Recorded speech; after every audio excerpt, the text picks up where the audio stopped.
കഥ ഇഷ്ടമാണോ? എങ്കിൽ ഞാനൊരു കഥ പറയാം. എൻ്റെ കഥയുടെ പേരാണ് സിംഹവും കുഞ്ഞെലിയും. പണ്ടൊരു കാട്ടിൽ ഒരു വലിയ സിംഹവും ഒരു കുഞ്ഞെലിയും താമസിച്ചിരുന്നു. അന്നൊരു ദിവസം സിംഹം വളരെയ ഭക്ഷണം കഴിച്ച് തൻ്റെ ഗുഹയിൽ കിടന്നുറങ്ങുകയായിരുന്നു. അത് കണ്ടെലി സിംഹത്തിന് മേൽ ചാടി കളിക്കാൻ തുടങ്ങി. സിംഹം ഉറക്കത്തിൽ നിന്ന് ഞെട്ടി ഉണർന്നു. ആരെൻ്റെ മേൽ ചാടി കളിക്കുന്നത്? എലി പേടിച്ചു. അയ്യോ, ഞാനൊരു പാവാണ്, എന്നെ വെറുതെ വിടണമെന്ന് പറഞ്ഞ് എലി സിംഹത്തിന് അപേക്ഷിച്ചു.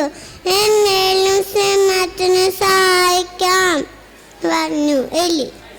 സിംഹം പൊട്ടിച്ചിരിച്ചു. ഹാ ഹാ ഹാ, ഏറ്റവും ചെറുതായ നീയാണോ എന്നെ സഹായിക്കണേ പറഞ്ഞ് സിംഹം വെറുതെ വിട്ടു. അന്നൊരു ദിവസം സിംഹം വേട്ടക്കാരൻ്റെ വലയിൽ കുങ്ങി. സിംഹം എല്ലാവരും കൊണ്ട് രക്ഷപ്പെടാൻ നോക്കി, പക്ഷെ പെട്ടില്ല. ഈ എലി അലാഴ്ച കേട്ട് അതുവരെ വരും. തൻ്റെ മൂർച്ചയുള്ള പല്ലുകൊണ്ട് ആ വല കടിച്ചു മുറിക്കും. അങ്ങനെ സിംഹം രക്ഷപ്പെടും.